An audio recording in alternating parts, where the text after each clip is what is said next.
Hi. My name's J.C. McCauley. I'm Naisha McCauley, and you're watching AccessTV.org.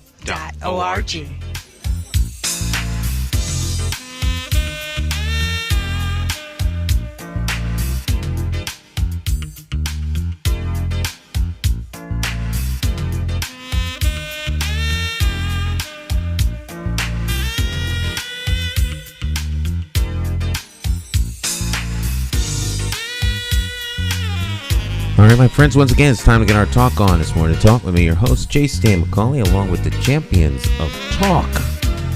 This morning, we've got Dr. Maya Bowen, Luis Delgado, and none other than Alfonso McGriff III. Start off here with Dr. Bowen. Good morning, Dr. Bowen. How are you? Good morning, everyone. We've got a whole crew in the studio today. Oh, yeah. Awesome. I'm loving that the season is changing, kind of, sort of, but this weekend was kind of interesting with the storm that was rolling through and just the varying temperatures. Mm-hmm. So it limited me on how much I actually could get done, but it was a nice, peaceful weekend for me. Good weekend, huh? No complaints for me. Very good. We also have in the house none other than Luis Delgado. Good morning, Mr. Delgado. How are you doing? Hi, Stan. Hi. Good morning to all our viewers and listeners. I had a really good weekend. I mean, my weekends are pretty much, I either do a little bit of work and spend time with the family or just spend time with the family. My wife and I enjoy doing like little day trips. We'll go out somewhere and get some ice cream, spend an hour or two out and come home. And so it was really good. Really, really good. All right.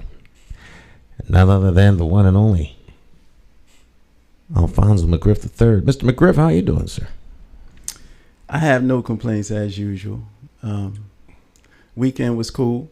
Mm-hmm. Weekends and days and hours and minutes free are spent finishing this book. I had a little interruption for a minute there. I had to suddenly move from where I was living for 17 years and find another place and to settle into that place. So that took a little time off. Hyacinth never. I learned that word from James Brown. I'm settled now. I call my place the Oasis in the Hood. And it's the perfect place for me to spend time finishing this book and getting it done. All right. Sounds like everybody had a good weekend. So, how about you, Stan? How was your weekend? My weekend was good. What did I do this weekend? I think I worked on my car. That's about it. Yeah. I had a great weekend. I mean, my weekends are always good. I have no complaints. No complaints. Good to hear that, brother. Good to hear that. Nothing fantabulous happened. Yeah. Okay. Yeah. So look, I want to jump right in, man, and talk a little bit about. I was talking to my wife about this morning, mm-hmm. and it seems like we're having like a huge surge in crime again. I think we had 2 killings this week, Monday and last night. Yeah, I was gonna say something yesterday. Yeah. Mm-hmm. And I think we had like the last couple weeks. There's been some real violence in the city. So I like to get some feedback from our listeners and our viewers about that. How they feeling about that right now. Does the community feel safe? Let's get this conversation going. As it relates to crime in the city, yes. In the city, I feel safe. Do you feel safe? I do feel safe, but I don't live in in the neighborhoods where there's more violence for whatever the reason is. Well, I live in a neighborhood in the south end of Hartford is relatively quiet. We've had some stuff down there. You know, I live off of New Britain Avenue, but it's for the most part it's relatively quiet. well, over by Parkville Market, you had this carjacking. It's right there by the lofts. Yes. Parkville, right there at the entrance. So That's a really brazen act during So- daytime hours. Right. And you had the kids. Well, I shouldn't say kids. You had somebody put an M80 or something on one of the downtown plate glass windows near Harvey and Lewis on Pratt Street. Wow. Blew out not Pratt Street, on Asylum, and blew out blew a hole in the. This was during the day. Wow. Crime is something that's it's I don't know how you intervene and stop people from being knuckleheads and putting their wants, needs, and desires above everyone else, just taken from bandits. How do you if we could stop crime, we would. Whoever comes up with that formula is gonna be quite the criminal scientist. Police can't be everywhere. So Well, I'm going to push back on that, Stan, a little bit, and I'm going to say, like I've been saying every week, in terms of education and in terms of everything else, but our children in school know that their interest is not what's happening in those schools, their education, and they understand that, and that's why they're rebelling against that. And I think that in cities like Hartford, and I said this before, I think that if we have a different leadership, things would be different in terms of crime and other things. The quality of life would be a lot different for our citizenry. I don't know. That presupposes that it's the youth that's doing the crime. I don't think so. No, I'm not talking about. I'm not just talking about the youth, though. I'm just saying in general, Stan. Not just the youth. I'm talking about the youth. They do commit crime, but I'm talking about them in terms of acting out and rebelling in education. What I'm saying? And that's in general, right? Because I know Chicago's run by all kinds of people of color. They got crime off the hook. Yeah.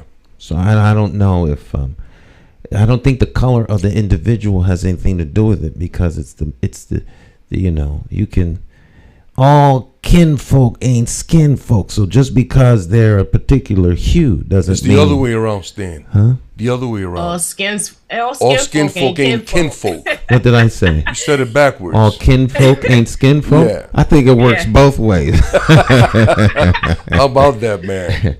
Yeah, But, that's interesting to hear you say stuff like that, because I think that cities like Chicago are kind of what our society is going to look like in terms of all poor people, but particularly people of color, if we allow the government and the big corporations to just throw money at problems without having the least bit of, want to fix anything. You know what I'm saying? So that's something to think about. It's, if I step in just a little bit, I was alluding to something I found online by W.E.B. Du Bois, and he said a system cannot fail those it was never built to protect. And let that settle in for a little bit, right? And so, we live in a society that consists of multiple systems, and all of these systems have one thing in common: human beings at the helm of some portion of this big global system. And so when you start looking at the human factor, there's a lot to consider, because people in leadership get there not per chance, right? It's for purpose, on purpose, by purpose. And so, leadership, essentially, have a lot of influence on individuals that they oversee who are in the lower tiers. And if it is that, the leadership is conducting themselves based on their psychology, how they think, and that's influencing others' behavior, then we see the madness trickle down. And so, for me, when it is that we start talking about our youth, we really can't blame them because we as adults are modeling what is quote unquote okay in society, and they're just picking up from our cues. And so when we start pointing the finger at them, we need to immediately run to a mirror and start looking at ourselves as what it is that we are broadcasting or modeling for them, and really and truly begin to think about what it is that we need to change about ourselves so that we could hopefully redirect the course of action and behaviors that are actually being portrayed as negative. And sadly, negative behavior is much more embraced than quote unquote good or positive behavior. That's the sad thing about it. That's the psychology behind it. It's a wild dynamic going on here. And so it didn't just start with us waking up yesterday and everything was kind of chaotic. This has been going on for centuries. And to try to right this ship means that individuals individually would have to look at the man, woman in the mirror and say, what do I need to do to make a change? And Michael Jackson had it right, so I'm just throwing MJ out there. But it's bigger than us, but it really and truly starts with us individually in order to begin to correct a lot of the errors of humanity's ways. That's beautifully stated, Dr. Maya. And I've been saying that every week. We can't look for the answers to our problems from the people who created them. And there's a beautiful African proverb, I'm not sure if I have it correct, but it says that if a child does not feel the warmth of the village, he will burn it down. And to me, that's what a lot of our kids do. You know what I'm saying? They don't feel that warmth from the village, so they turn and do something else. I would say some of our kids do. Yes. Not a lot. Some. No. I agree. I think sometimes when we talk about some of these problems, the picture is, the paintbrush is too broad. Those who are troubled may not have good role models or good examples, or the reflection they see in the mirror being adults of some sort, some kind. But most of the kids are not out doing reckless things. So I think we need to be careful. Well, not careful, but I think we need to state that the problem isn't every kid. Well, certainly not every black kid, every brown kid across the country gripped by some sort of disruptive behavior. The kids that are, some of the adults in their circle need to look in the mirror. But there are plenty of good examples, like Dr. Bowen said. So, and by the same token, brother, we should also point out that having, great parents and great role models does not guarantee that you're also going to be this great person. No, well, because I think so, you started out with that would mean that some of that responsibility is on the individual, and we're not talking about like little 3-year-olds. Yeah, we talk about some like. When I was growing up, 18 was considered an adult. Now you're 25 at home still and not an adult. Wow. Yeah, I don't know about that, Stan. I don't know. I can't co-sign that. I don't think being 25 or being 50 and being at home is an issue. I think we have to take every situation individually. Well, I said before, in general, not exceptions to the rule. Yeah. Well, kids, they have to evolve in the way that we're socializing them to evolve. And I think that you're partly right in some of that individual responsibility, but I think that, I think we kind of fall prey to a lot of these phrases, a lot of these little catchy phrases, but when we take a good look at them, they don't apply. I think looking at things individually and how they fit into a bigger conscious, for me, is the way that I approach things. Well, that's cool. I can dig that. So if we look at an individual, then we can't say all of the kids. So we had to now we talk about individuals who make individual decisions based on their interpretation of things that they see around them. Because if they're raised by great parents and they got a great community and they turn out bad, then it has nothing to do with the environment that they were in, but the conscious decision that they themselves made. So it seems like that the headspace is where they really got to get stuff together. And that's more of an individual decision than it would be who the government is or who the community leaders are or anything like that, because if the village is cool and folks still want to burn it down, then what's the problem at that point? Steve, switching the subject just a little bit. Board of Education did have a meeting last night. I don't know if everybody got to see it. I did get to see the latter part of it, and then I had to press the rewind on YouTube to go back and look at it from the beginning. But it never ceases to amaze me how when it is that individuals are presenting before the board members, where there's data coming through colorful graphs and charts. When it is that board members ask questions, there's a huge gap in what it is that said presenters are ready to answer in terms of relevancy to what they presented. It just leaves me as an audience member just with more questions as well. Are the board members going to get those answers in a reasonable amount of time? And why is it that the presenters don't have those numbers to back up what they're stating? Where, if I paint one side of the picture rosy, I don't have another or opposite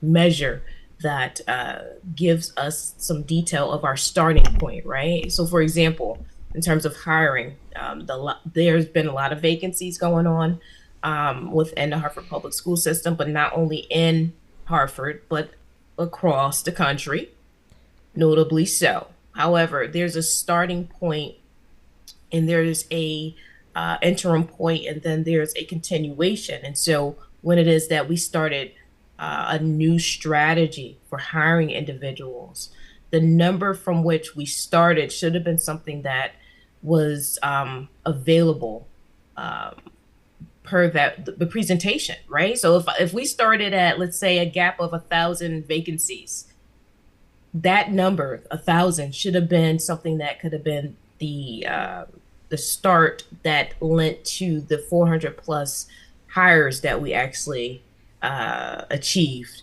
over a course of time, so that we have some range and to gauge whether or not we're improving, the status quo stays the same, or whether or not we still have more improvement. And so again, with these presentations, for me, it just leaves me with more questions, specifically because it is that in times past, this data is not readily available. So it's like every time a question is asked and that data is not available, then the board members have to request it and wait. And then what happens with, informing the community on an update in terms of saying this is what we received in terms of data to cover the question that was asked last meeting. So yeah, it's interesting. That's a great point, Dr. Maya. That's a very good point. It's very frustrating too. Yeah. And I understand what you're saying. It's like they're saying 50% of our students are homeless. And then when one of the board members says, well, can you give us some, how did you get to those numbers? They'll say that those numbers are not available. That's crazy. That's unacceptable. That's insane. And the thing that bothers me is because there's implications behind all this stuff, right? Mm-hmm. So for me, having dealt with different boards of education, but particularly the one in Hartford, those people have that information. When they say they don't have it, but it's not going to make them look good, and that's why they don't provide it, because they want to show good numbers all the time. That's why we can't fix nothing, because they don't give us the accurate information. So we can. How you going to fix something if you don't know what it is? Unfortunately or unfortunately, it's up to the board member to press that. To press that point. I would say, I'll wait. How much do you get paid a year? What's your? I want to know what's the digits did you go home with at the end of the year? 6 figures. Are you prepared to remote? Are you prepared to work remotely if you're not at the office? Either way, we'll wait. So, and chair will entertain a motion to wait for them to go get the answer. To right wait now. for them to go get the answer. Either they go back Right to the now. office, or I'll wait. I have time. And then, but no one else would ever bring anything like that. John O'Connell used to do that with budget hearings for the city. Love. I wish I could have seen that. That's beautiful. Department heads action. would be crying. Yeah, because they know that they're lying and they're going to lose their job. So I think for me, like people like that, we don't need people in spaces like in our community completely. I don't want them. And those are the type of people that come lying like that. You know how you say you want to get rid of everybody, and I always push back and say we got to retrain and this and that.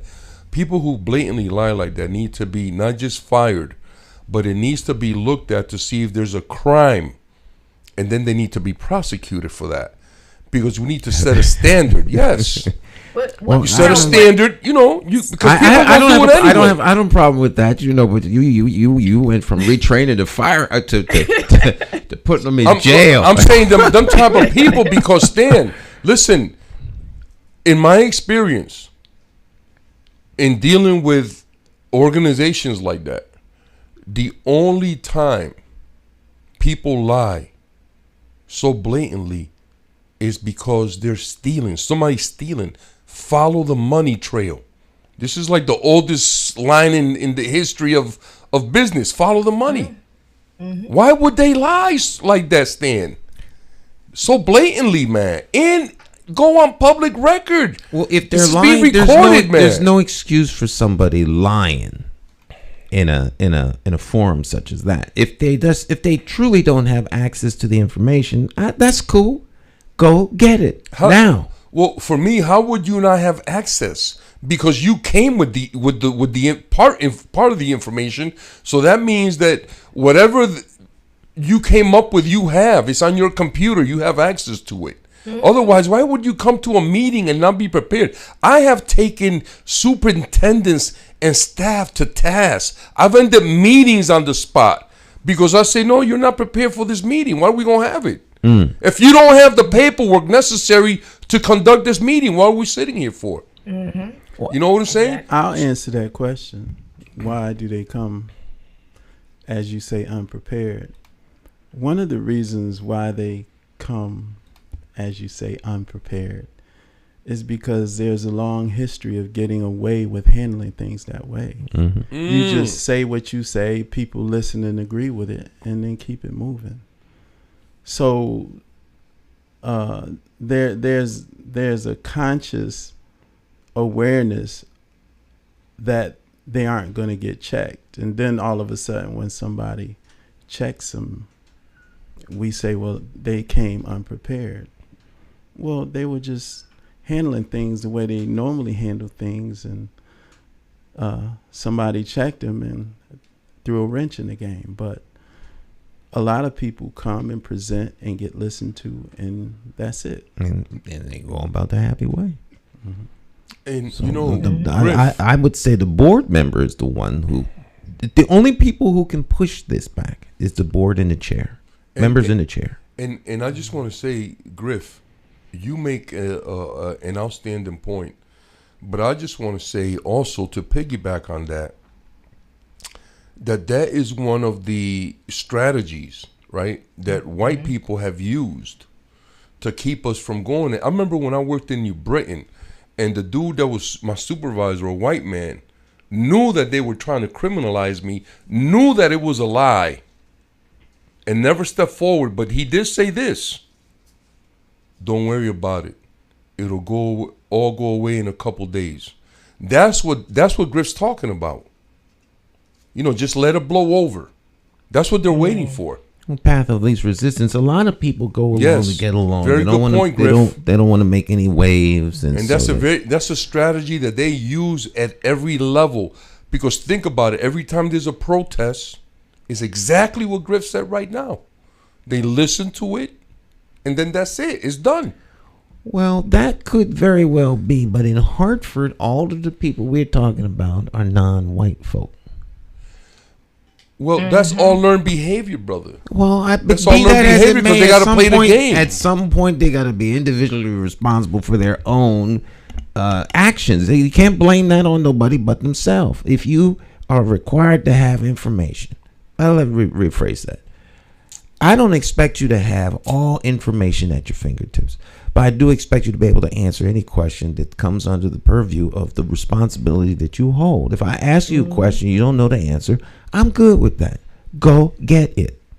Well, now, the other thing is, brother, that if you have that, if you're going to come with a report, then you should be ready to defend it, with information. Absolutely, but the defense of the report, I don't know what questions someone's going to ask me. Generally, nobody asks me any questions. Now all of a sudden, I got to answer questions.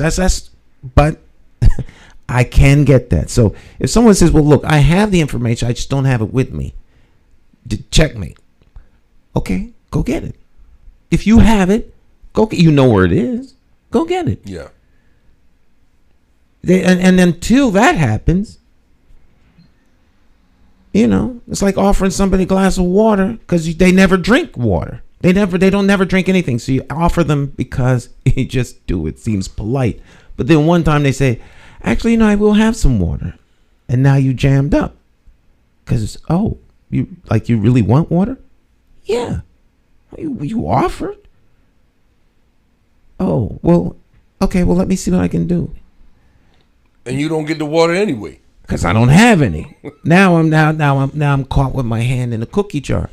Either they have the information. They should all the information they have.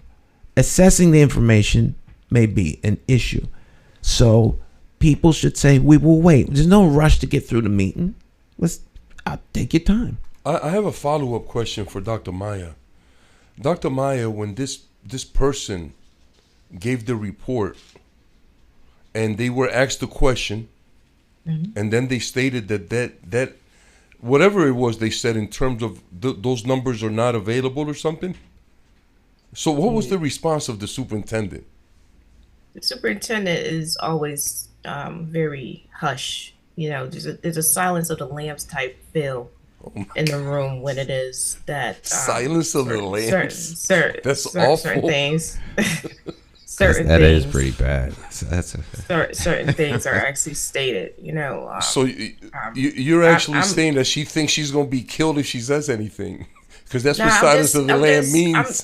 I'm just, the thing is that the silence is deafening, right? Yeah. So one as an audience member, when it is that you would think that someone would step in and say, "You know what? We have those numbers right here," versus, the presenter, having this kind of like pregnant pause and then kind of like looking into the air to try to see whether or not the answers are going to fall down from some invisible cloud or something like that. When essentially right in front of the individual is the computer that contains said information. At that point, I think, like Stan said, we'll wait. You're like a board member needed to step in and state, "You know what? Well," or address the chair and say, "Mr. Chair, can we wait for that information to be gathered per this question? Because, I would really like that now instead of later to bring everything into context." You know what I'm saying? Like, Yeah. Everybody's in front of a computer or a piece of technology, right? You're giving your presentation Literally everybody from a computer, right? So literally, when it is that you're really grappling with, should I answer this? How can I stall them out? Could this be a blowover? Oh, I wasn't expecting this question. Again, that's awful, Dr. Maya. The social dynamic is that they're all conspiring, right? They're all conspiring. But see, it's you can say that it's learned behavior. It's learned behavior, right? We expect that there might be some questions, and we may not have all the answers, and they'll ask us to present it for at a later time. But nobody has of yet said, we'll wait for you to get those answers. Or in the next meeting, come back and say, hey, did you get that information that I asked for the last meeting? Well, and they do should it publicly. Yeah, but then I think that that's how you get them. Right. Do it publicly. Right. Not to defend the highest paid employee in the city. However, if you delegate a role to somebody, you let them make their presentation. You don't jump in every time you think that you could fill in for them. Either they're going to do the job or they're not going to do the job. I don't know that you publicly address that. But if I ask for information and you say, well, you'll get it to me tomorrow, I wouldn't come on the air next week and say, oh, by the way, last week I had asked Lou for some information and he did give it to me. I mean, the information is supposed to be gotten to them in a timely fashion. I would think that if they didn't get the information they needed, they would say at the next meeting, I've asked. Now, there's one board member that says, I've asked for information repeatedly and still haven't gotten it. And so, in fact, at the last Board of Education meeting that happened, and folk came down and made a kind of on-the-spot presentation. Unacceptable. That's unacceptable. It's unacceptable to you, it's unacceptable to me, maybe unacceptable to all of us, but we're not the ones that it needs to be acceptable to. Because as is stated, and everyone should know this is not a public meeting. It is a board meeting held in public. So it would be nice for all the gaps to be filled in for us, but we're not the ones having the meeting. We're allowed to oversee the public meeting because they're doing the business of the public, of the constituency. But the meetings are not public meetings. We don't get to weigh in. That's why we have representatives. So it is a meeting held in the public. Yeah. I would like to point out another thing that threw me for a very big loop. So one of the board members asked a question related to Harvard Public Schools developing a marketing department specifically. And the individual actually, based on her response, did not understand the question. Because the way that it was answered is that, we own our own marketing images and this, that, and the third. And then it was to the point where the board member was like, I'm done with, I'm not even going to push this because I don't think that this individual understands the question that I asked. Right. So if you're spending, and correct me if I'm wrong, it's either $5 million, which is a lot of money, $5 billion, even more money. Right. If it's $5 million towards marketing, because of that budget, you're actually outsourcing specific types of tasks. The question really and truly, based on what the board member asked, was when are we're spending all this money, but when is it that we're going to take ownership with our own marketing department? And so the way that the presenter responded, I was like, what part of that question was not understood? Because this answer, multiple different types of answers to, I'm like, where's the connect? Now, correct me if I'm wrong, right? If you don't understand the question, you don't begin to answer it based on the pay grade, if you're in a leadership position right there and you didn't understand that question, but you start answering a whole different way, and this is on record, right? Anybody could go see that. The question was plain. It was plain. You couldn't get more straightforward than that. But the answers did not align with what the original question was. I was like, wait, why? Like, if you didn't understand the question that was asked, why would you use this filler to address this? It was just so bizarre. I was like, oh no, this is recorded. Full-fledged. Wow. Full-fledged incompetence on display, Dr. Maya. I'm like, wow. But here's the thing, Lou. When you're getting paid 6 figures, come on. If you didn't understand the question, it's simple to ask, can you, I didn't understand the question. Can you restate the question a different way? Could be that she misunderstood the question. Exactly. She totally misunderstood. But I'm saying, like, a marketing department versus marketing materials is 2 different things. 2 different things. So I was like, no, just stop. I had to pause the recording. You know, you could do that on YouTube. So I was like, yeah, that was okay. Yeah, that was totally misunderstood. But I was just taken aback. I'm like, what part of that was missed? Like, well, I don't know. It was just weird. I think part of the problem is that you know, something that Alfonso alluded to earlier or said. The way things have happened in the past sets the tenor and the tone for the way things happen now. And, you know, if people aren't pressed for substantive answers, then they're going to come prepared to kind of like just, you know, for lack of a better way to say it, BS their way through the meeting, say what they think needs to be said because they're in presentation mode and they're trying to sell a good thing. Now, this, in all fairness, this was not a board meeting. It was a workshop. So in that it's a workshop, it's a little bit different. It's the administration giving a workshop on how certain things may be functioning. So I think there's less of a demand for deliverables as perceived by those making the presentation.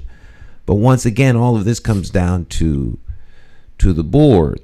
And so, you know, I don't want to necessarily criticize people, but if you're having a board meeting and some of the people are in the car, other folk is, you know, the stage has to be set for the tenor and tone in which you have expectations. If I don't expect much, then people don't deliver much. You know, they may start off delivering much. Man, Ken only wants me to jump 1 foot. Why do I come here every day jumping 10? So I do 1 foot and I find out that the 1 foot is more than enough. Why jump at all? Right. And so if there's no demand being made and no corrections being made when wrong is done, it's no different on any particular job. If you're at a job and the boss doesn't demand much from you, you don't deliver much. So, you know, the management is the board.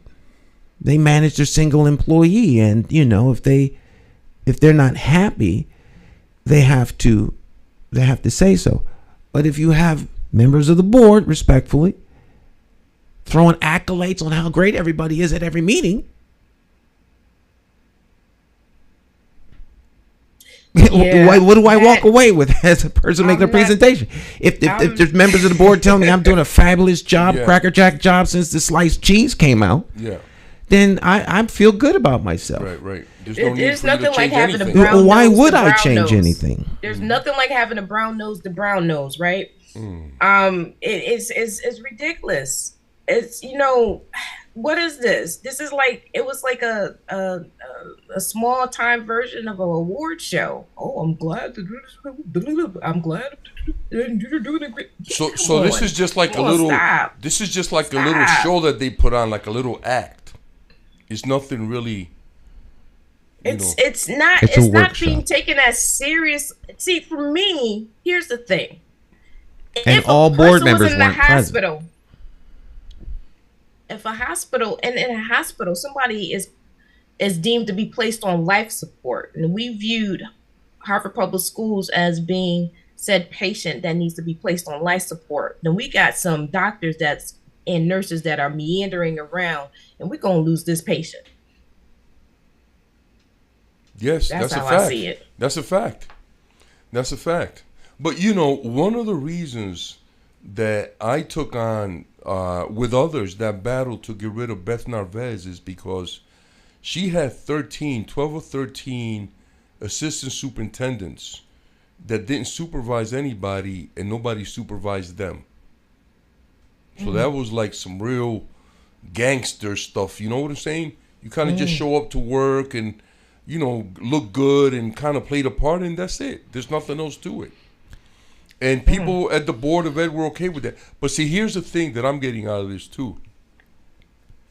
It sounds like there's been Board of Ed members who have asked Board of Ed employees for information during these all kinds of meetings, and they have been told that those numbers are not available, and the superintendent has kind of sat there and co-signed that answer by not speaking up. I'm just asking a question. That's all. So here it is. I'll rephrase what you're actually saying. So the board members will ask the Harvard Public School staff or administration for numbers, right? It's not that employees, right? It's not that the numbers are not available per se. They're not ready to give them those numbers because they didn't bring those numbers with them to the presentation. So the request has been for it to be provided at a later date. Now, here's the thing. At that later date, in terms of follow-up, I'm listening for whether or not old business will be brought up into the meeting related to what was requested by the board member from the previous meeting. And I'm not hearing that, right? In terms of being addressed. As a matter of fact, the sad thing about it is it seems as though the chair is more enthusiastic about running an efficient meeting in terms of time and speed than addressing what issues need to be really unpacked, right? So the real thing that needs to be considered in terms of whether somebody's elected or appointed as a board member is what they see their role is and whether or not they even work and talk and have an understanding of how it is that they want to make sure that certain things are addressed and righted or corrected or resolved within this system. And so, it's fractional, it's brown nose this, and it's popcorn this. Let's take a popcorn moment. Like, are you serious? Dr. Meyer. It's like, what are we doing? Right? I'm watching this. This is recorded. So to the business of saying, okay, we're going to be here as long as it takes to unpack what needs to be unpacked versus we ran an efficient meeting. We're out in like 45 minutes or an hour. 15 really? Minutes. Yeah, 15 minutes better than the last time. Yeah.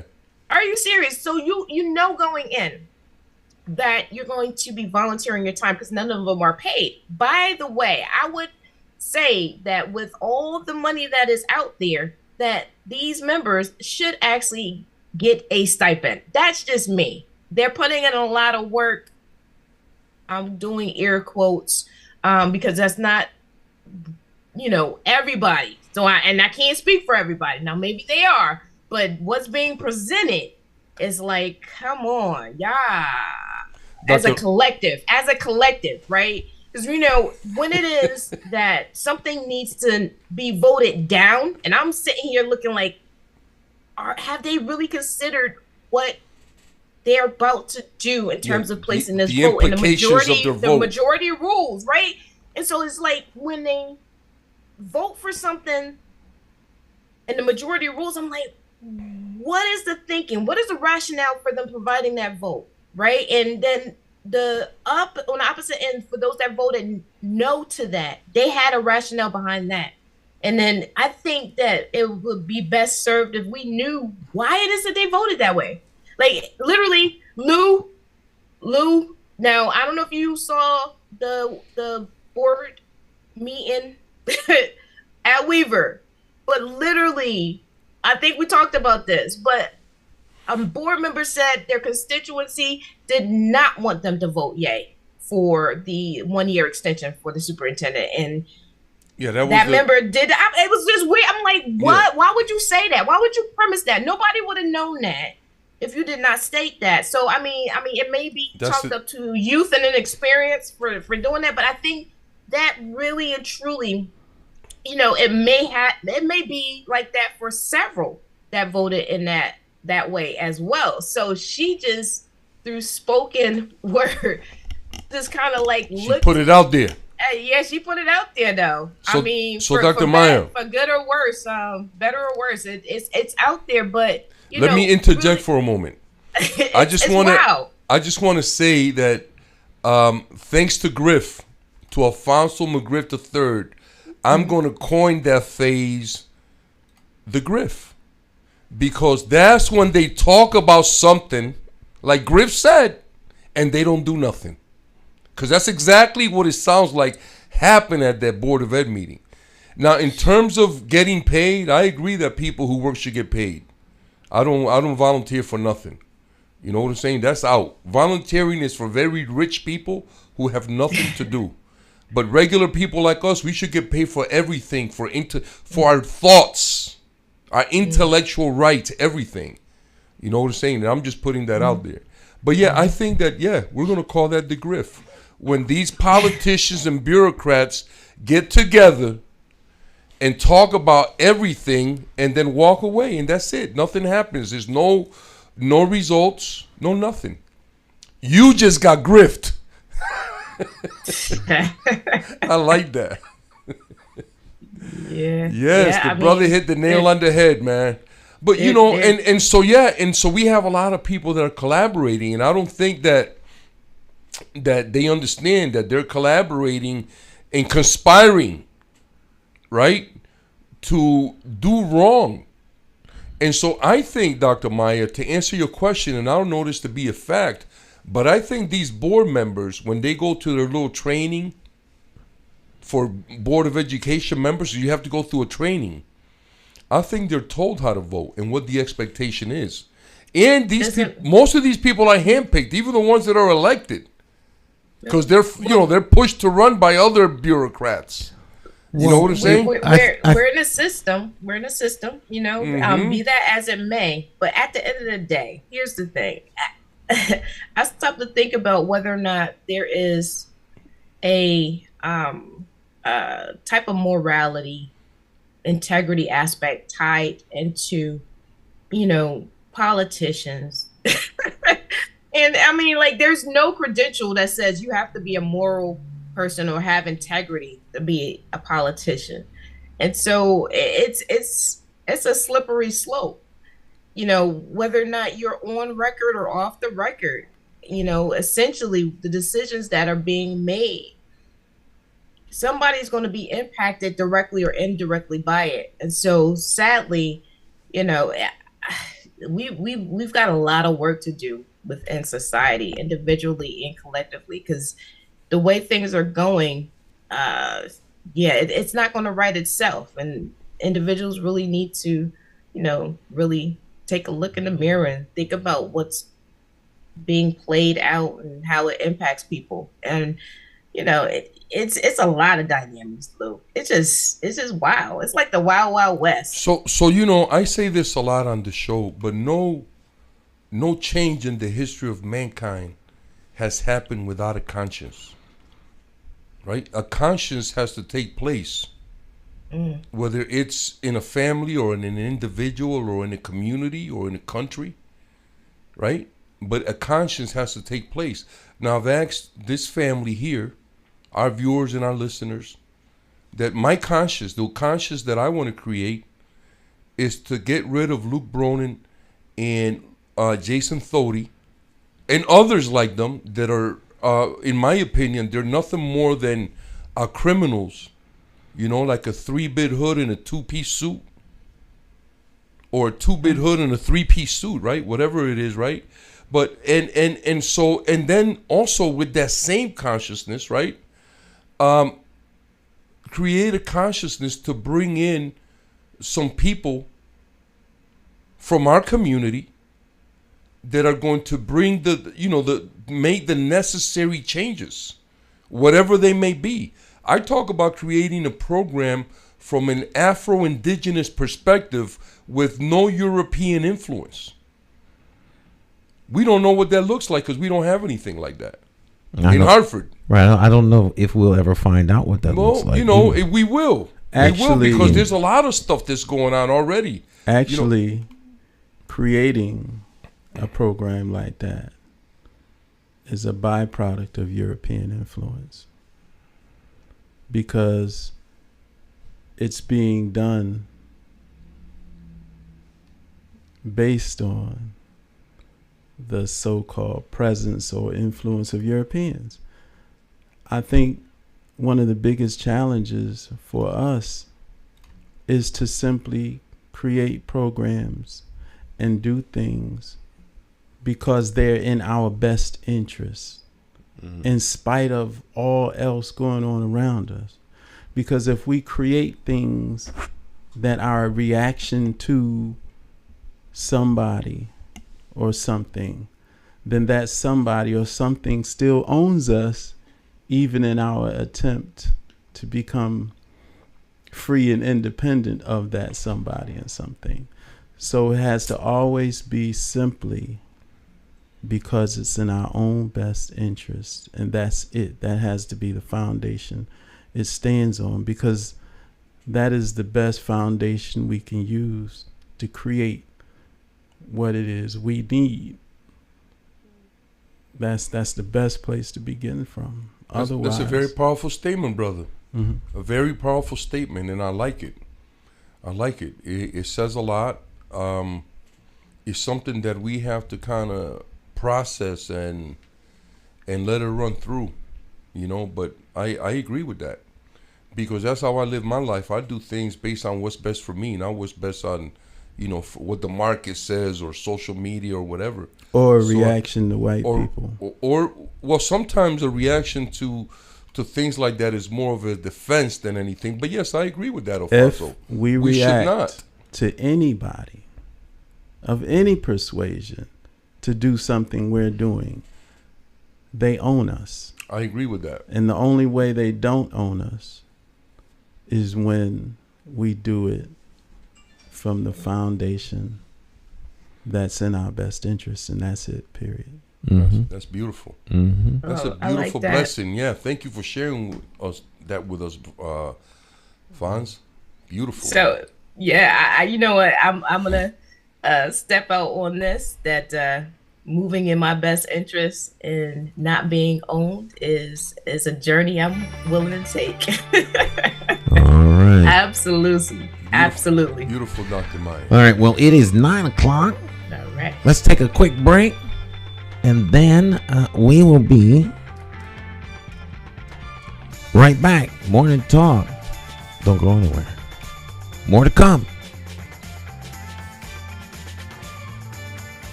Hi, my name is Marisha Garcia. I am from Brazil. I help HPU. I help families de Universidade de Harvard Community. Estou muito feliz em participar. É muito importante o engajamento deles padres e madres nas escolas de Hartford com seus ninhos, my children. I love helping family e HPU. Thank you. Gracias. Obrigado.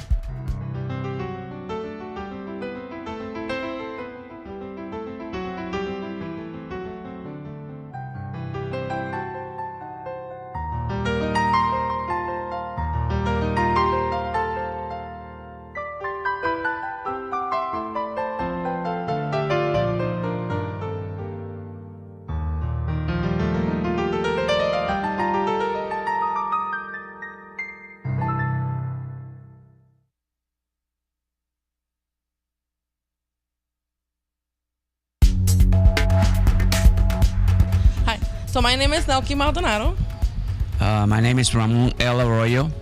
and we know that Hartford Parent University provides good services and resources to parents in our communities, which are greatly needed because a lot of times our parents, they don't know where to go, how to get information, and being part of this program is essential to them in being successful in their children's education.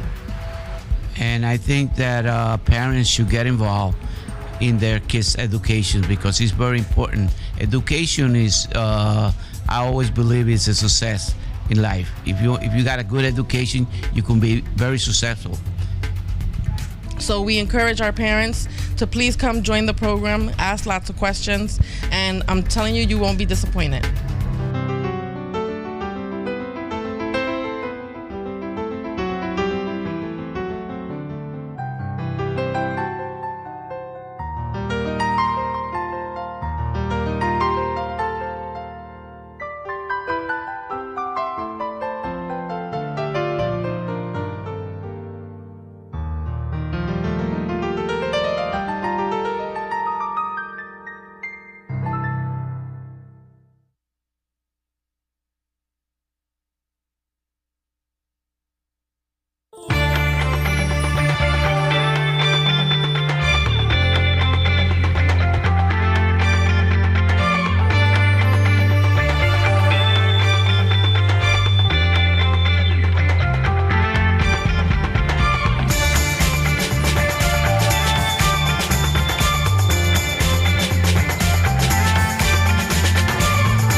It's Morning Talk. J.Stan McCauley along with the champions of Talk in studio. We have Alfonso McGriff III and Luis Delgado.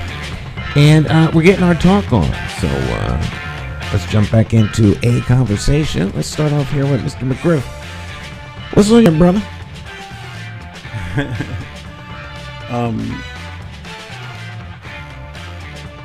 Lately I've been thinking about the difference between the storyline and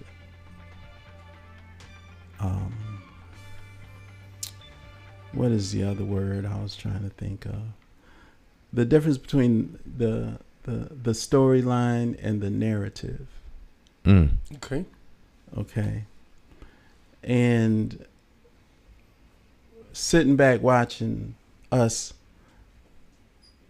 when I say us, I'm talking about us black folks, you know. Mm-hmm.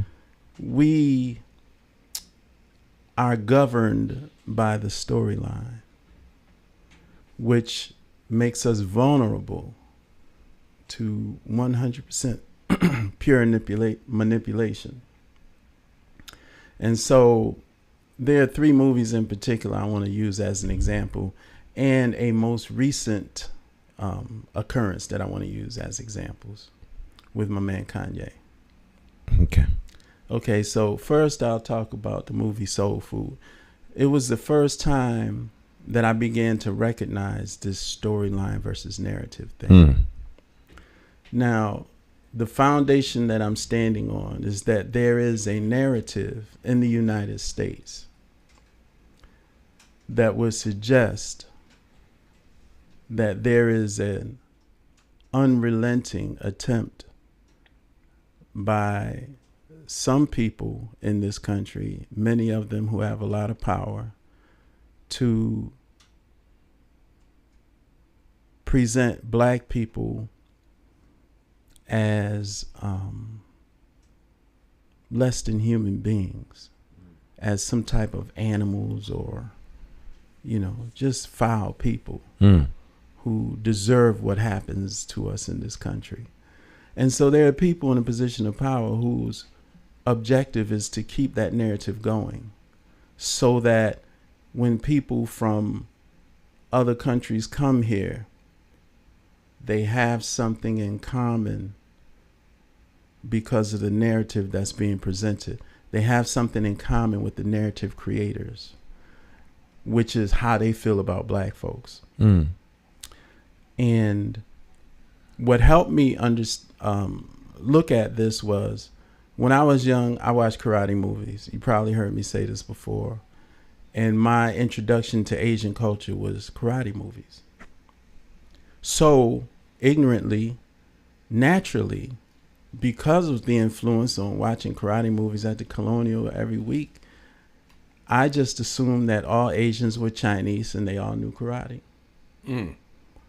Because of how that's how I was introduced to their culture.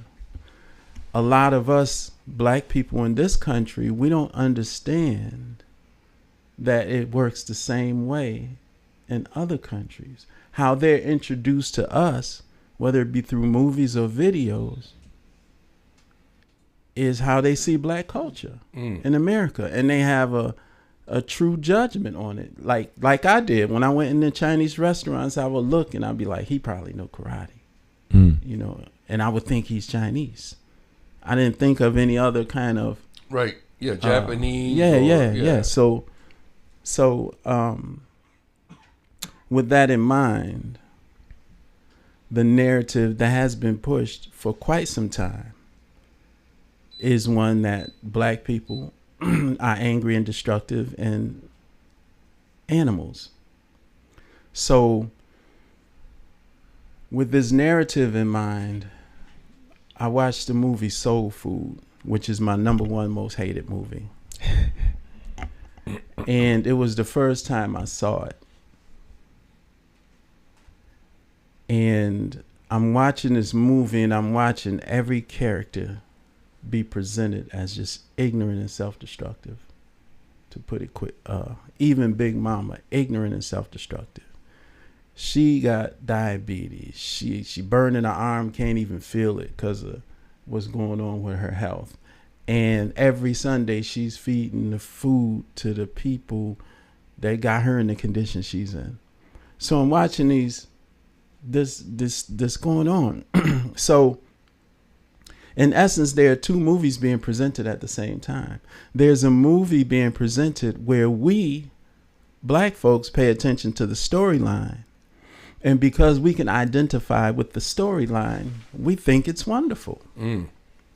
Whereas the rest of the world is being presented with a narrative about black people. Okay? That's just a quick one on Soul Food. Black Panther, my second most hated movie ever. Again, there is a storyline. We look wonderful, we're rich, we black, we fly and powerful and all of this stuff. But then there's the narrative that makes sure that we're presented as these savages. And so the next thing you know, we're in a field, black men and black women trying to kill each other.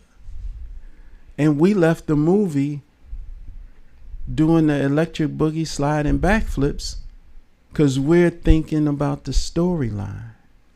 And the narrative is what the rest of the world sees. And the narrative is that, look at these, even with money and all of this riches, these Negroes don't know how to act. They're out here in the field trying to kill each other. They get a little bit of power and boom, boom, boom. So the narrative, again, we're being presented as these savages. So now Black Panther was a movie that had both black men and women leaving the theater feeling great. Oh yeah, Black Panther, Wakanda forever. It was almost like the Rocky thing. The Italians thought Rocky was a real boxer. Matter of fact, Rocky got inducted into the Boxing Hall of Fame. Rocky. Yeah, the statue of him in front of a fictional figure. Yo, Think this about is what that. I'm saying. Yes. So we're running around here Wakanda like the Italians were for Rocky. So we're focused on the storyline, and we don't see we had a black man in a cave beaten up an elder black woman while the other black people stood around and watched. And then, like I said, the scene where we're out in the field, I don't care what the reason for, is a big scene with us trying to kill each other. That's the narrative. Black people are caught up in the storyline, so we don't see the we narrative. don't see the narrative presented about us all over the world. And the beautiful thing is that the beautiful thing about this viciousness is we leave feeling good about being totally destroyed. Self-destruction. Okay. What is it called? Woman King or something like that? Yeah. That's the new one now. That's the new Okay. I go see Woman King. Storyline, the narrative. Again, black folks are caught up in the storyline, but they're missing the narrative of how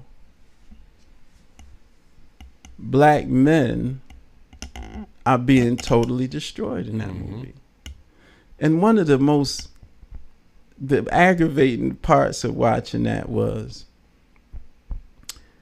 it was a part in the movie where these sisters had planted these fake anthills and put bombs in them, and the so-called enemy just saw them as anthills. They didn't know these were explosions.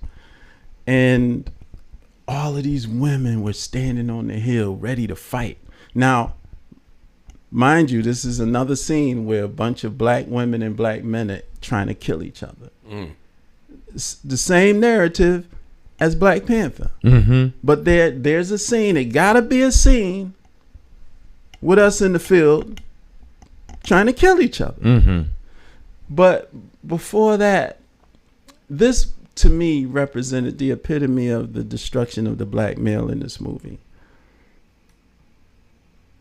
And I not even to name all the other stuff, just this one scene. These women ready to go down and fight these black men.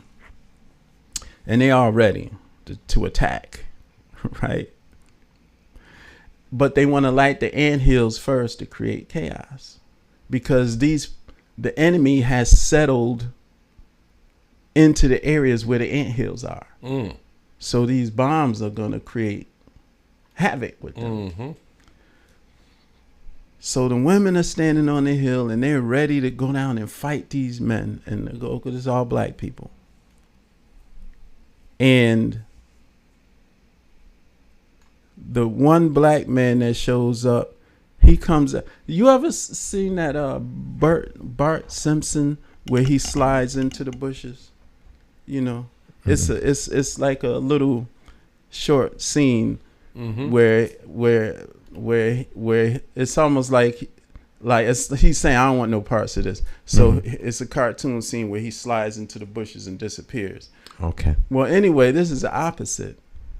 All these women ready to fight, and this big burly black man comes out of the bushes and just hands her the torch to light the anthill. And then he's back in the bushes. And we don't see this big burly black man ever again, not even in the fight scene. So he's hiding. Not necessarily that he's hiding, but he's not relevant. Oh, okay. In a situation where it's about to be this huge fight. Right. And so that's very relevant to what goes on in our society today. Griff. Yes. So the narrative is this anti-black male thing, which is kind of going on in a little bit circling the society. But the difference between Woman King, and we don't even want to start addressing the title. Woman King and Black Panther is Black Panther left both men and women leaving there feeling wonderful. And it had Black women leaving Woman King feeling powerful without necessarily being aware or even caring how weak and feeble the Black man was being presented in that movie. So again, we miss the narrative because we get caught up in the storyline. Mm-hmm. But the narrative is consistent, always. These people are savages, and we're going to continue with the narrative. Now, let me talk about the narrative and the storyline with Kanye West. Mm-hmm. And it's kind of like even what I was saying earlier. Kanye West, you know, he goes to this fashion show and he puts on T-shirts that say White Lives Matter. Well, yeah, with Candace Owens, yeah. Yeah, White Lives Matter. And what's his name? Roland calls him an a-hole, and Roland Martin. Dr. Boyce calls him ignorant and stupid, and this other sportscaster, black sportscaster, calls him dangerous. And all of this stuff, all these black people up in arms. The first thing is just a universal understanding that when you have such a emotional reaction to an individual for choosing to do what they want to do, then they own you. We always talking about this desire to be free, when we constantly allow ourselves to be owned because of our emotions, simply because we don't agree with what somebody else thinks or what somebody else does. And so we allow ourselves to be owned by that person. Now the storyline is, you know, Kanye West, fashion designer, rapper, producer, all of this stuff, and he has his own clothes, and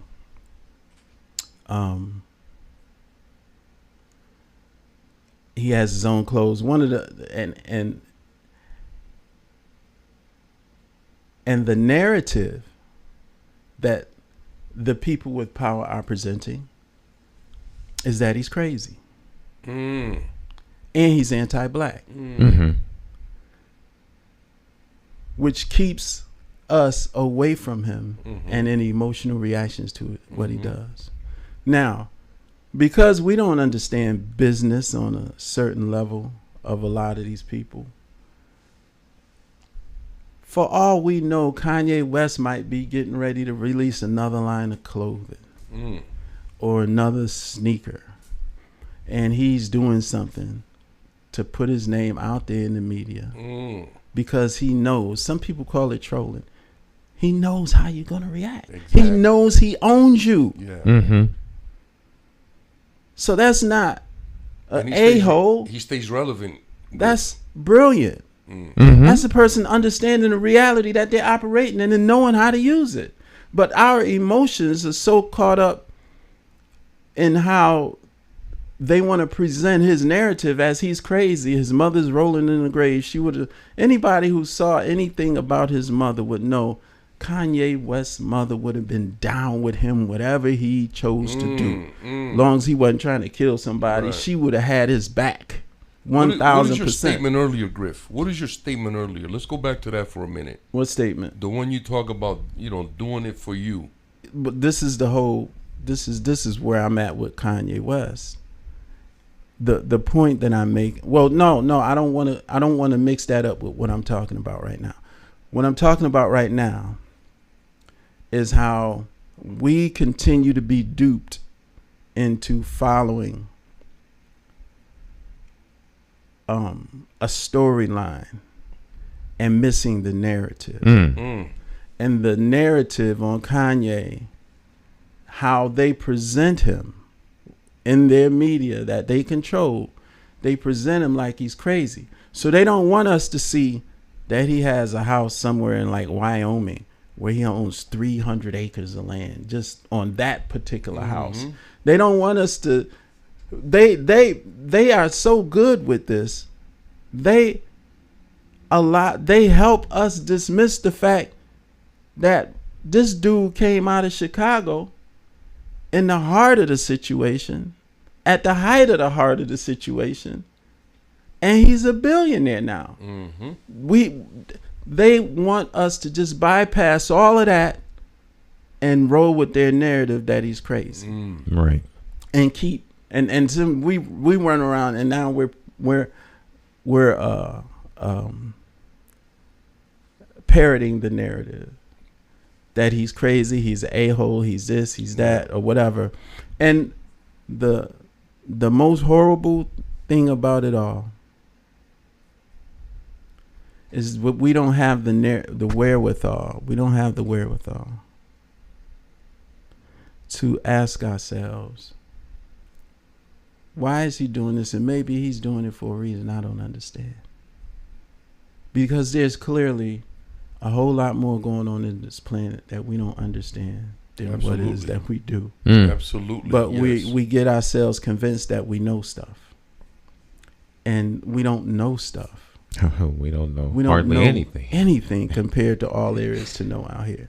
So my only point, the point that I wanted to make is that we continue to be manipulated and participating in the manipulation.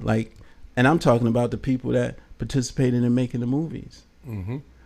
I mean, what kind of conversation goes on with the director and these black actors and actresses? I'm gonna need y'all to be in the field trying to kill each other. How does that discussion take place? How do you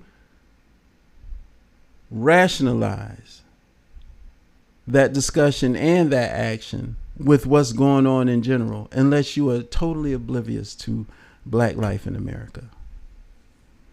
So how do those discussions take place? But ultimately, I would like for us to be more aware of the narrative that we're presenting to the world, and less mesmerized by the storyline and caught up in the storyline. Because as long as we can be caught up in the storyline, then we can participate in our own destruction to their narrative. You know what I mean? Beautifully stated, brother. Beautifully stated. So now back to what you were saying earlier. My only point is that, and we have to check ourselves even when we say stuff. We it's a way to check ourselves. Well, you know what? If they're gonna be doing it like this, then this is how we gonna do it. They own us. That's reactionary, yeah. They own us. Anytime we do anything that is a reaction to anybody or any situation, we are owned. I don't care. And sometimes we have emotional reactions. It's okay. Just know you're owned in that moment. That's and gather yourself. Yes. But anytime we're taking actions that we haven't, that's a response to somebody else, and we haven't taken time to think about how our actions will serve our best interest, then we're owned. Period. That has to always be how and why we move. We have to move simply because it's what's best for us. And that was what I was saying to you when you were speaking about Kanye, is that brother has always done, like you said, he has moved in a way that serves his interests. Right. And it's in his best interests. Right. So I seen that. I was reading about that. I think last night they had a picture of him and Candace Owens with the shirts, and people were up in arms. But there was a storyline that went with that, and they were like you said, Griff, people were trying to make it seem like there was something wrong with him, because he put that shirt on and other things he's done, and that's interesting, because in this program, many times I always say that anytime that one of us is exalted, by our ancestors because of their great skill set, their great talent, they managed to take him down somehow. Like Griff said, a character assassination by claiming that you're crazy, really? That's not attractive, That's not like they're bestowing you with blessings and stuff like that, So he's not the only one. We've had many, And the interesting thing, we don't ask the question, besides how to rock a party, when do we hear from Rihanna, Jay-Z, Diddy, and all these other $100 million billionaire people? When do we heard from them when they were coming up, and their concern was black people and black lives and all that kind of stuff. But once they get into the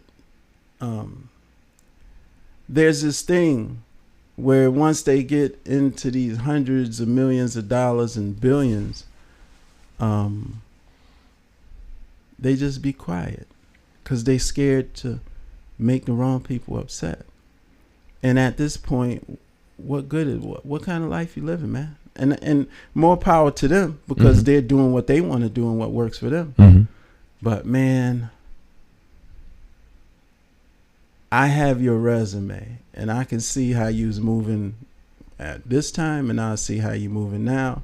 And whatever you're doing, I would hope that is just simply in your best interest and not because you fear what somebody's going to do to you. And but Kanye, that dude, did you see his documentary? I did not. Man, you got to see his documentary. Like if you see his documentary, he's that same guy. Mm-hmm. And the other thing we should watch for now is he has enough money where he doesn't have to work with Adidas or Nike or anybody. He can do just like LeVar Ball was saying. He can just create his own brand. Mm-hmm. Like, I don't know, all these other brands and Claiborne or whoever else, Rigavati and Raganagati. He can have Yeezy and open his Yeezy stores and make all the money and not have to just take a percentage. Because at one time he left Nike because they were like, they just wanted to give him a flat rate. Mm-hmm. And that's all we giving you. He said, okay, well, he's so stupid. He leaving Nike. Don't he see how much money they made Michael Jordan? If Michael Jordan is a billionaire, then they've made $100 billion off of Michael Jordan. Right. A lot more than that. So my only point is it's happening again because our people choose to have a reaction to the narrative. In this case, it's the opposite. We are reacting to the narrative and not paying attention to the storyline. The real issue here. So that's something I just wanted to put on the table. That's beautiful, brother. That's a very interesting thought that you share with us. And like I said, we have to be careful because every time one of our, own is exalted because of their great gifts, something happens to them. They either, people are saying now that why they did this to Bill Cosby, because he wanted to buy, something. And a couple times, every time there was a story that I was reading in it, with some in an interview, some dude was saying that he knew Bill Cosby for a long time, and that wasn't the first time they tried to criminalize him. Before, when he tried to do something, and then when he backed off, the charges went away.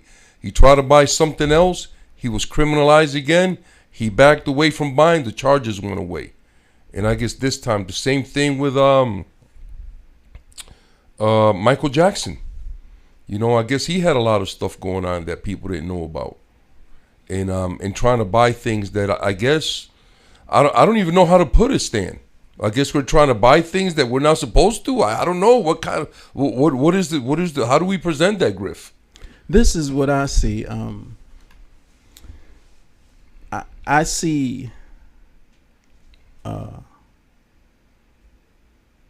the civil rights movement in effect, meaning that what I see is white people continue to be our standard for what's best for us. And so, have you ever seen that show with Simon where you get the golden buzzer? Oh yeah. Okay. You You ever seen a short where you see somebody that's extremely talented and then they get the golden buzzer?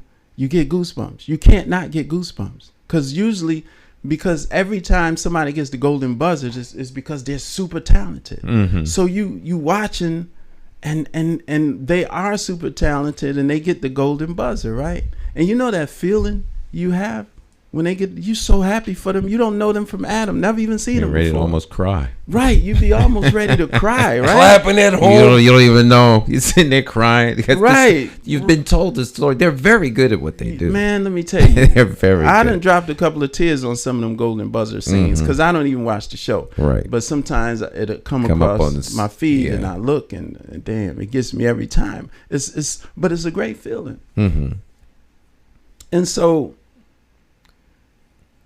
I listened to Jay-Z say he's working for the NBA. What was he supposed to be? The ambassador or something like that. ambassador for The NFL. it was the NFL? No, it was the NBA or I don't know, one of those. No, it was the NFL. NFL. It was during that Kaepernick thing. I remember. NFL. He was the ambassador. He sold Kaepernick out. He was that's a different story. But he was an ambassador for, because people could say Kaepernick sold out when he signed with Nike and got all that money and just did the Afro revolutionary looking commercials and whatnot. Really, He was just looking out for his own but best anyway, interest, brother. well, you're supposed to. I would say you're supposed to. You know what I mean, Stan? So it's a whole bunch of different dynamics associated with that. But Jay-Z signed to be this representative or ambassador for NFL. no, but it was specific, a title. Oh, Yeah. I can't think of the name. consultant? No. But But the point that I'm trying to make is I can't help but think about how many people they have the power to make feel that way. And how good they would feel making those people feel that way. And they choose not to. You know what I'm saying? Like, why would you not want to feel that good while at the same time making others feel incredibly great? They can march across the country in black neighborhoods, and there are organizations like Kamura's organization, right? Somebody come and drop $150,000 on her organization. This is not millions, but $150,000 for her organization would be a world. I mean, the work she does and all that kind of stuff, it would be incredible. Yes. And then, I mean, and you can feel great doing it. And then they would be immensely helped with all of the things they want to do. So just imagine you have the power to go across the country doing that. And if you're a billionaire, it might cost you a few $1 million. At But the most. feeling associated with doing that is you can't buy it. You can't pay for it. It's just incredible. So that's one of the things I wonder about those guys. Like how the billionaire folk. Yeah, like black billionaires Right. who started out scuffling in the hood. You know what it's like. You know what the community organizers are doing. You know how they always need money and donations and they trying to make things happen. And you have the juice card, man.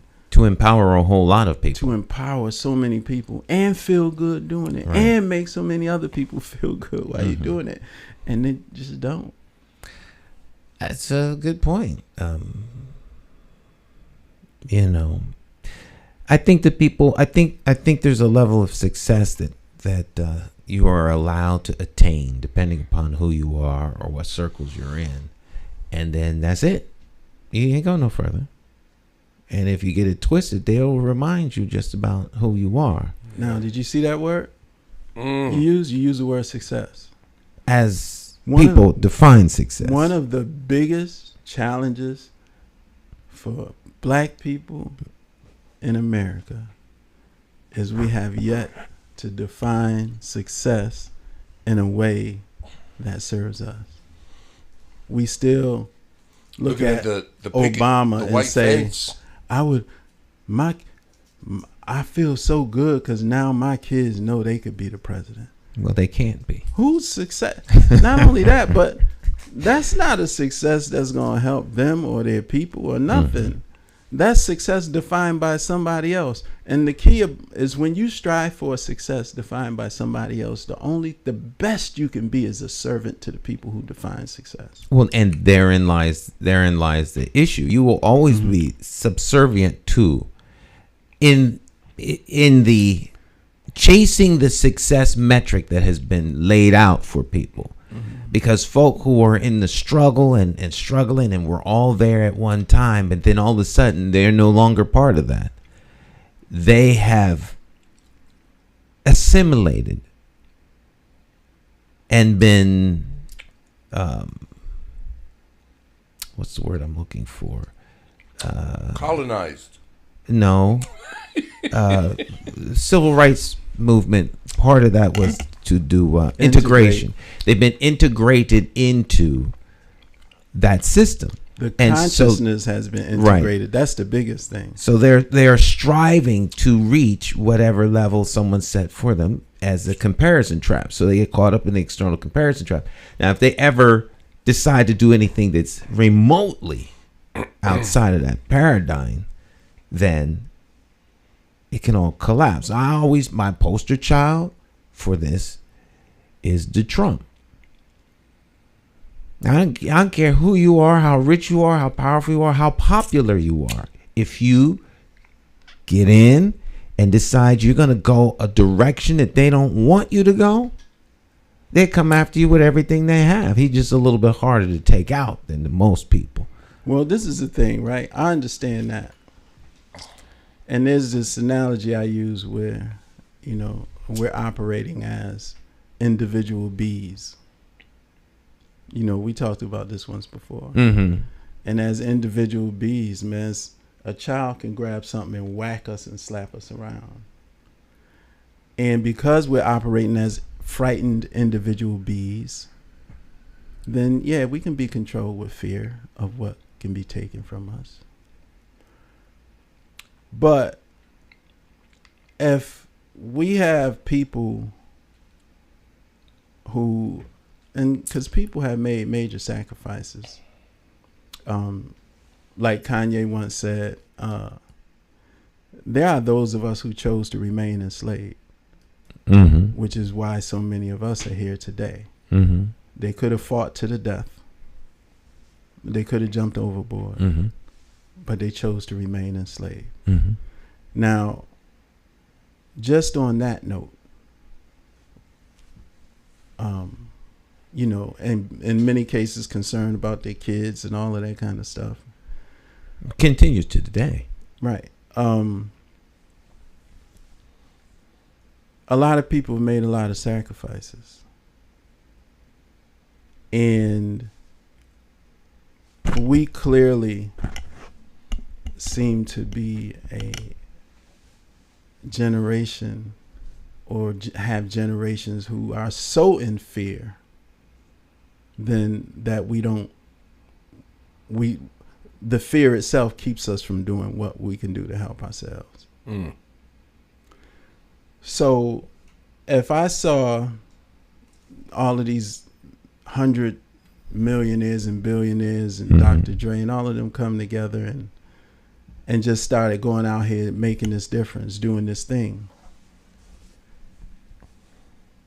There's no greater, quicker way that the beehive will form among the people. And so it's just like when you think you can go into a country and knock off the president and you had a country. That doesn't work in other countries. That technique doesn't work in other countries. That works in America because you have the systems in place to keep people in fear and separated. Mm-hmm. But when you're dealing with people moving from a common consciousness and mindset, then you probably just rather walk by that beehive, man. You got flamethrowers, you got all kind of stuff that can end the beehive. But because of the threat of the repercussions, you just rather tiptoe past it and hope for the best. And I'm saying that we have all the potential to create a beehive even now. You know, some people say, well, it took 400 years to get us this way. It's going to take 600 years for us to recover and all that kind of stuff. That could be true. But if we weren't living and operating in so much fear, there are things that could happen today that can have an incredible impact on creating that beehive. And you do not want black people across the country moving in a common consciousness against you. So it's best to just leave us alone and let us do our thing and participate in this setup the best way we know how. But because we, like I said, the people who can make the difference continue to live in fear and under control, or have white people as our standard, then that's what makes it impossible for it to happen for us. That's some beautiful thoughts by you, Brother Griff. Very, very well stated, man. Very grateful for those words, brother. And I'm sure that our viewers and our listeners are right there with me, man. You know? Mm-hmm. So creating that consciousness, we talk about that a lot. You know, and let's build on that. Let's continue to create a consciousness that's going to elevate us and exalt us so we can live the life that we were meant to live. Absolutely, yes. Yeah, our mindset determines the decisions we make, which in turn determine the actions we take. And I've said it 1,000 times right here on this program. In a society where you have haves and have-nots, there's always going to be violence. Now, the idea of making everybody a have is ridiculous. That's not going to happen because we got all of these different mindsets. Mm-hmm. So what we can do is make contributions to try to minimize violence. And in order to make a contribution to minimizing violence, it has to start with the mindset. Whatever else we want to do to minimize violence, the mindset has to be a part of that. Addressing the mindset has to be a part of it. Because the mindset determines the decisions, which determine the actions, mindset or consciousness, and all the other solutions or attempts. If you want to pray, do a vigil, I don't know, lay down in the street, wait on Jesus, whatever you want to do, that's cool. But the mindset of the people have to be a part of it.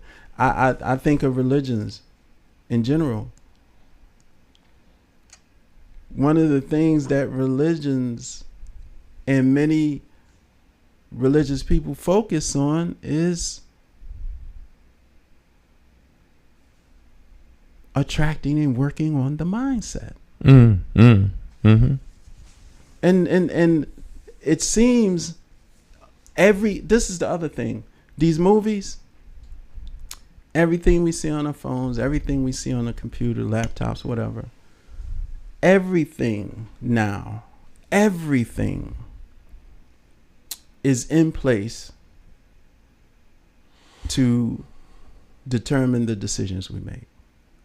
Movies, you can't just go in there and call it entertainment. Everything that's being put out here is put out here to have an effect on the decisions we make, on our mindset. Programming. Algorithms. But we're being programmed. Mm-hmm. And there's nothing wrong with being programmed. If we're being programmed in a way that is life affirming, that works out for everybody. Yeah, I don't know about that, Griff. I don't want to be programmed, to anything. I just want to be myself. Yeah. All the way to the end. You don't even realize it, though. Listen Yeah, to what no, I I say. understand that. No, Lou, listen what I say when I talk about programming. Yes. When I talk about programming, I'm speaking in terms of whatever life foundation you move from is determined by the reality you operate in. So it could be self-programming. It could be programming from commercials, TV, whatever. Yes. At the end of the day, however you move is being determined by the foundation you move from. And the foundation you move from is what is going to dictate. And that is part of the programming as well. So that's what I mean when I say it. Programming, yes. So I get that. So if we are moving from a foundation of life-affirming behavior being behavior that improved the quality of who I am. That's my religion. That's my whole. When people ask me, well, are you religious? What religion are you? My religion and my foundation, because I believe everybody's religion is the things they believe and how they live. That's your religion. Ultimately. So people ask me, my religion is life-affirming behavior that contributes to improving the quality of who I am. And so if I'm constantly working on improving the quality of who I am, it's only natural that every environment I walk in is better off because of my presence. That is true. And if, as individuals, we move based on life-affirming behavior, then things would constantly improve all around us. So somebody said, well, you need morals, you need rules, you need something. I said, I got all of that. Those are just words. But I understand what you mean. Well, what if somebody was such and such and this and that? I would ask myself, is that life-affirming behavior? Is that behavior that improves the quality of who I am and improves the quality of the reality that I'm in? And if it's not, then no, that's not sexy. That's not attractive. That's not how I'm rolling. Well, now, so I don't necessarily need a lot of rules and laws, but I do know that we all need some kind of foundation we move it from, and that's the one that I chose to move from. And there's much more to it, but. Well, I just hope you're getting this in the book because it's good stuff. Right now, you Of just put course out a it's lot in of the great book. information, man. Of I'm just course trying to it's give him in a the plug book. stand, It's We're going in to give the our book. guy Griff a plug, man. I want that book. I want him to The book is on its way. share that book with, It's with our on its- community it's on so its we can way. all benefit from it. You know what I'm saying? I mean, I like it. It's on its way. That's And what's up. yeah, it's definitely on its way. And there's man, I was reading it last night when I was going over one of the modules I finished. Mm-hmm. And I heard it from a elder brother, and I think it's one heck of a question. And the question is, what is it about me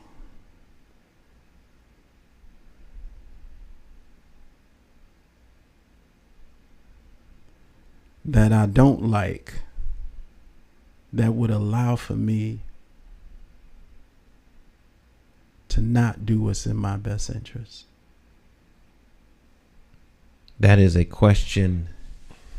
It's a question that the individual phrased, or is that something that's self-reflective? Self-reflective. So what is it about? What is it about me that would allow me to not do what's in my own best interest? What is it about me that I don't like that would allow for me to not do what's in my own best interest? So it's holding you back. What's holding you back about you? No. Yeah, like, why am I making decisions that aren't in my best interest? There could be many. There could be admirable reasons, and there could be reasons that are highly negative. Okay, so now that's beautiful. I like the way you said that. There is no admirable reason. You could sacrifice for your child.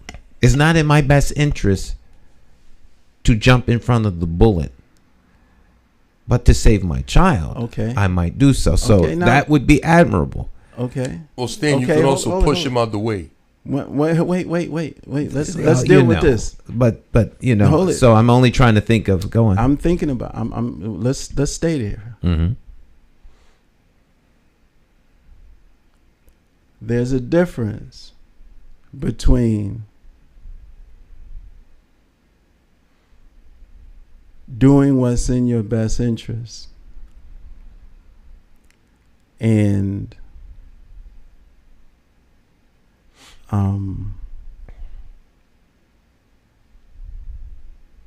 there's a difference between doing what's in your best interest and thinking you're doing something for somebody else. So, for instance, when we do what's in our best interest, things work out how we want it to be. Right. And we can also do what's in our best interest and find out afterwards that it didn't necessarily work out in our best interest. Okay? Mm-hmm. Okay, so I just wanted to just get that part. Okay. So now, everything we do, we believe is in our own best interest. For the so most when you jump in, no, not for the most part, 100% of the time. When you jump in front of the bullet for your child, that's for you. Because if you don't and they die, you in your mind then calculated what you're going to go through and how you're going to feel, all that kind of stuff. It's just natural. It's human nature. What I'm saying is, you don't jump in front of that bullet for your child absent of what you think is best for you. Well, I mean, I made it personal, but the first thought that came to my mind would be force. You know, I understand that force protection. So if you were assigned to protect a high value asset, whatever the case may be. So, you know, as high value asset, so man, it's a human being, Stan. Well, some would question whether or not some might question whether or not the president is a human being worth saving. But the individual that's assigned to protecting him would jump in front of the bullet, right? It's not in his best interest. It is in his best interest. Know why? Because he signed up for it. Okay. All right. Okay. Yeah, but just because you signed up for it don't mean it's in your best interest. He signed up for it because it's in his best interest. Self-sacrifice is a way of pleasing the self. Absolutely. Right. Okay. Well, let's go back a little bit. So, wait. That's I will concede to that point. Yes. Because I am the one making this. I am sacrificing myself. No nobler. That's all in one own head. You know, you're making the grand sacrifice. Right. That's nothing to do with anyone else. You're not making the grand sacrifice for nothing. Right. For oneself. Making it for yourself. Okay. So then we're back to the original question and thus the premise. I just want to push back a little bit on something. All right, go on. Just because you sign up for something don't mean that it's in your best interest. I just want to put that out there. Okay, I would say that you don't do anything that you don't think is in your best interest. Right. If we were conscious. You are conscious when you sign up for something. No. We're not. Okay, well, even us three right here, I gotta tell you, we're not really conscious like that. We talk like we are, but we're not at that level yet. Well, you kind of moving the narrative over. What I want to do is just stay with the narrative. Okay. The narrative is everything you do it because you believe it's in your best interest. I'll go So along now, with that. I would say if you don't believe that, then name something that you think you've done that's not necessarily for you. Well, I think that we all do stuff every day that's not our best interest, especially as black and brown people. We support a lot of things that are not in our best interest. We do it because it's in our best interest, and then and then we find out sometimes that it doesn't work out in our best interest. But the initial action and movement is because we believe it's in our best interest. Right. And once again, just because you believe it's in your best interest, like you so aptly stated, as you move down the road, you may find out that it was not in your best interest. Right, but at the time, you did it. original premise. Right. But just because you think, that's all I'm saying. Just because you think something is in your best interest, you may find out down the road that it wasn't. a few seconds later, years or whatever, that it really wasn't. Right. Yes, It that's my doesn't point. change the premise, which is everything we do is because we think it's in our best interest. And I'll accept that. Yeah. Right. That's the starting point. For the sake of the conversation. Right. As a starting point, Yes. it's in the best interest. Now, I shouldn't have signed up for this. This is not working out the way I thought You it have would. regrets. Right. So it's no longer in my best interest, Well, or my interest has changed. So now I want to get out of the And deal. you can't have regrets unless you had expectations that it was Right. in your best interest. Right. So the deeper the regret, the stronger the expectation was, the higher, yeah. or the higher That the it was in expectation your was, it best was in interest. your best interest. So that Right. that undermines what And what you were saying. see that is Yeah. one of the challenges for us, because But you said why do you hate the original? No. What is it about me? is it about me that I dislike, that I don't do what's in my best interest? dislike myself? What is it about me? What is it that I dislike about myself that would allow me to do something that's not in my best interest? All right. Now, this is the general look at it. Mhm. Okay. Mhm. For instance, you get a phone call Mhm. from somebody you don't want to talk to, Mhm. and you listen to them for an hour and you're suffering for the whole hour. Oh my God. The question is, what is it about me that I don't like about myself that would allow me to do something that is not in my best interest? Now, You don't like confrontation. the question begs you to identify what's inside you that believes it's a benefit to listen to this conversation. Okay, well that's a good example because I get lots of calls during the day. You understand what I'm saying? Yeah. So, well, you know, So it's obligation- self-examination. right. I think the obligation, there's an obligatory, or I'm obligated because of X to listen, even though I may not want to. And I'm saying, But that would be in my best interest. and I'm saying, the real question still goes back to, what is it about? what is it that you feel is beneficiary by doing? Because you're doing it there's a because you think benefit. it's in your best interest. Right. There's a benefit. So you doing it because you think it's in your best interest. And then the question is, what is it that we don't like about ourselves that would allow us to do something that we know? Yeah, as people are saying here, is a great question, and I do believe it is a great question. I'm not so sure though that you have to hate or dislike yourself in order to necessarily. Yeah, I've been going through this thing. You think there's a dislike of something. Because it's called compromising your self-respect. Anything that we do that we allow to happen for an extended period of time that we don't like, in that moment, we're compromising our self-respect. Well, while I will allow most people to come into my house, there are 5 people that if they ever show up at the door as guests or anything else, they will be told you can't come up in here. So I would not make that compromise. Well, that particular compromise. But this is the question. But there are so is a compromise something that you didn't like and you were uncomfortable with for an extended period of time? Not for an extended period of time. No, let me tell you. But an extended period of time is for a moment. Well, then, yeah. 10 minutes, 5 minutes. Yeah. And so in that moment, or 5 minutes or 10 minutes, we are compromising our self-respect.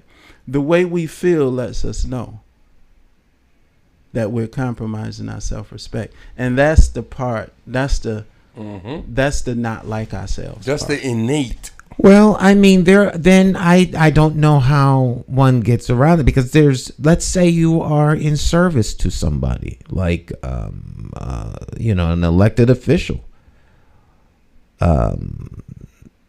This is beautiful. And that individual can't stand your presence. I know exactly what. And so, but they've been elected to represent you, and therefore, they, to the best of their ability, they do so, though they don't particularly like you. So there's a lot of compromising, an awful lot. See, this is the thing. But you're suggesting that comes from a place of there's something within the individual that they don't like about themselves. Anytime you compromise your self-respect, that's an indication that you don't like yourself. All right. So now,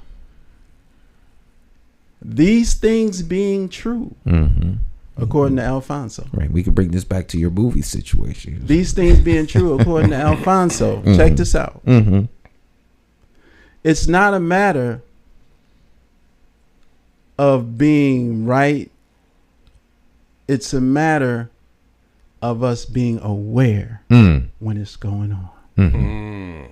Being conscious of what we're doing.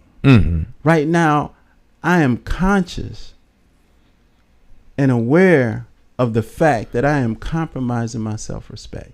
There's also something in here that is telling me that I'm benefiting from it. Because if I didn't think I was going to benefit from it, I wouldn't be doing it.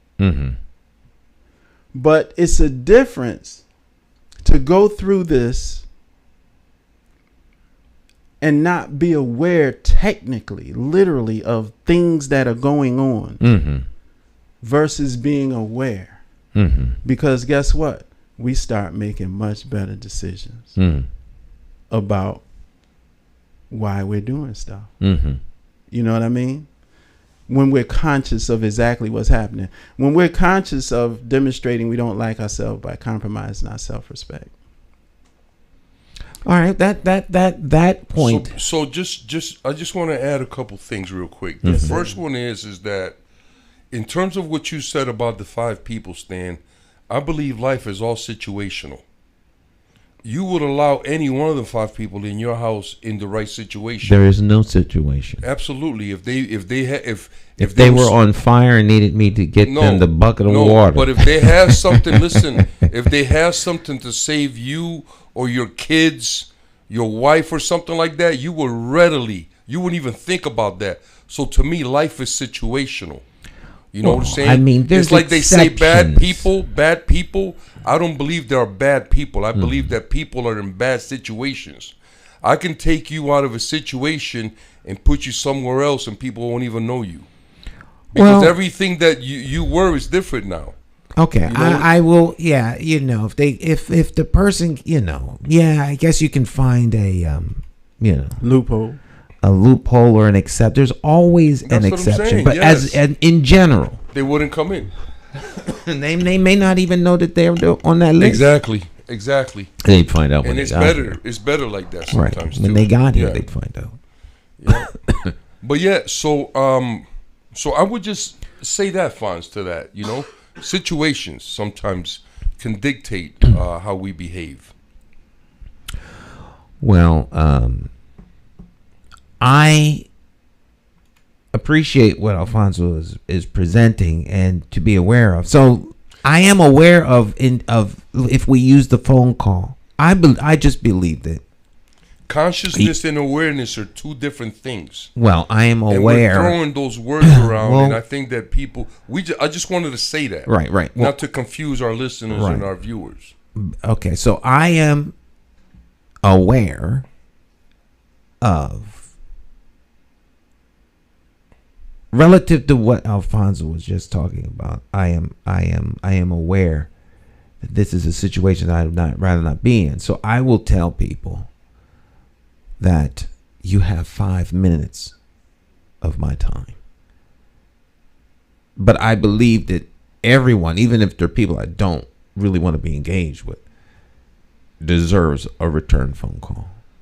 So I call them back, even though I know this is going to be a trial and tribulation getting through this conversation.